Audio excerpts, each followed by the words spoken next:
अतिशय प्रतिकात्मक असं हे दृश्य होतं आणि आताही आपण पाहतोय आपण बघू शकतो शरद पवार जे आहेत सुप्रिया सुळे ते पार्लमेंटसाठी या ठिकाणी रवाना झालेले आहेत। वैष्णवी त्यांच्यासोबत जर आपण प्रामुख्याने बघायला गेलं तर सुप्रिया सुळे या देखील या ठिकाणावरनं संसदेच्या कामकाजासाठी रवाना झालेल्या आहेत। संसदेचं अर्थसंकल्पीय अधिवेशन मागच्या काही दिवसांपासून सुरू आहे आणि त्यासाठी शरद पवार असतील, सुप्रिया सुळे असतील, हे सगळे प्रमुख नेते जे आहेत ते दिल्लीमध्ये आहेत आणि आता सकाळचा वाढदिवसाचा कार्यक्रम, कार्यकर्त्यांच्या शुभेच्छा स्वीकारणं असेल किंवा अजित पवार यांच्यासोबतची होणारी भेट, या भेटीनंतर आता शरद पवार जे आहेत ते दैनंदिन कामकाजासाठी संसदेकडे निघाल्याचं आपल्याला बघायला मिळतंय। शरद पवार यांच्यासोबत सुप्रिया सुळे या देखील संसदेमध्ये गेलेल्या आहेत। कार्यकर्त्यांचा अजूनही मोठा गराडा जो आहे तो 6 जनपथ हे शरद पवार यांचं जे निवासस्थान आहे त्या निवासस्थानी असल्याचं आपल्याला बघायला मिळतं। पण महत्त्वाचे नेते आज सकाळी शरद पवार यांच्या भेटीसाठी 6 जनपथ या निवासस्थानी आलेले होते, त्यामुळे राज्याच्या राजकारणामध्ये एक वेगळी चर्चा जी आहे ती सुरू झालेली आहे। अजित पवार, प्रफुल्ल पटेल, सुनील तटकरे, सुनेत्रा पवार, पार्थ पवार, छगन भुजबळ हे राष्ट्रवादी काँग्रेस पक्षाचे प्रमुख नेते जे आहेत ते या ठिकाणी आलेले होते। आपण बघू शकतो युगेंद्र पवार हे बोलतायत। नक्कीच प्रमोद, आपण पाहतोय की आज महत्त्वाच्या घडामोडी या ठिकाणी घडल्या होत्या आणि आता पाहतो युगेंद्र पवार माध्यमांशी नाही, ती कार्यकर्त्यांची भावना असेल, पण शेवटी आता मी त्याच्यावर कसं बोलणार? जे आपल्या पक्षाचे सगळे जे ज्येष्ठ नेते आहेत, जे त्यांच्या पक्षाचे ज्येष्ठ नेते आहेत ते ठरवतील।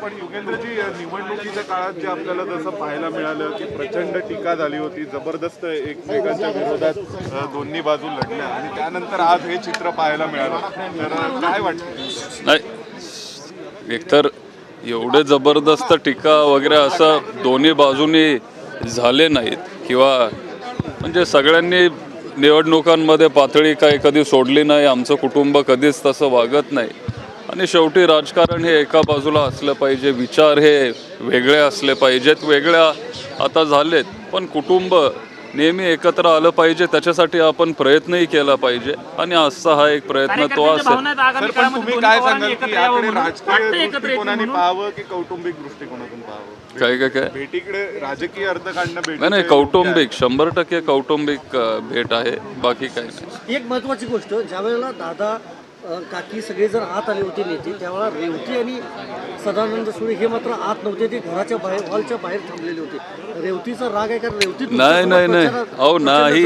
अजिबात नाही अजिबात नाही। रेवतीचा काय संबंध आहे? ती माझी लहान बहीण आहे, ती कुठंतरी किचनमध्ये नाश्ता करत होती, ती तिथंच होती शेजारी, बाकी काय असं नाही। हॉलच्या बाहेर ते आले। पण या सगळ्यामध्ये आणखीन एक गोष्ट अशी आहे की जे कुटुंबाचे सदस्य नाही आहेत पण तुमचे कार्यकर्ते होते, साहेबांसोबत राजकारण केलं, असं तटकरे, प्रफुल्ल पटेल, छगन भुजबळ पाहायला मिळाले। नाही, काय ते एकतर आता काही लोक त्यातले खासदार आहेत, काही मंत्री होणार आहेत, काही आमदार आहेत, त्यांना असं बाहेर ठेवणं हे पण बरोबर नाही आहे, त्यांना बाहेर थांबत ठेवणं हे योग्य नाही आहे, त्याच्यामुळं सगळ्यांना तिथं आत बोलवलेलं। भेटीसाठी फक्त अजित पवार आणि सुनेत्रा पवार आले होते म्हणायचं? नाही, सगळेच होते, माझा भाऊ पण होता आणि त्यांचे काही ठराविक नेते पण होते, प्रफुल्ल पटेल साहेब होते, तटकरे साहेब होते, भुजबळ साहेब होते, अनेक लोक होते आणि मग नंतर आपले लंके साहेब आले आणि तेही आतमध्ये आले। पण साहेब, दरवेळी एक मोठा सण असायचा संपूर्ण पवार कुटुंबियांचा, तो पाडवा, आणि यावेळी तो पाडवा एकत्र साजरा झाला नव्हता। आज नाही, काय की पहिल्यांदा असं झालं की पाडवा आणि इलेक्शन हे एकाच वेळेला आलं आणि त्याच्यामुळे एखाद्या वेळेस ते त्यांना वेगळं करावं असं वाटलं, ते त्यांनी केलं असेल। म्हणजे थोडक्यात इलेक्शनचा दोष होता, पाडव्याचा दोष नाही, पाडवा जसा साजरा होणार आहे। तर पुढच्या वर्षी बघू। हे युगेंद्र पवार होते, आपण बघितलं।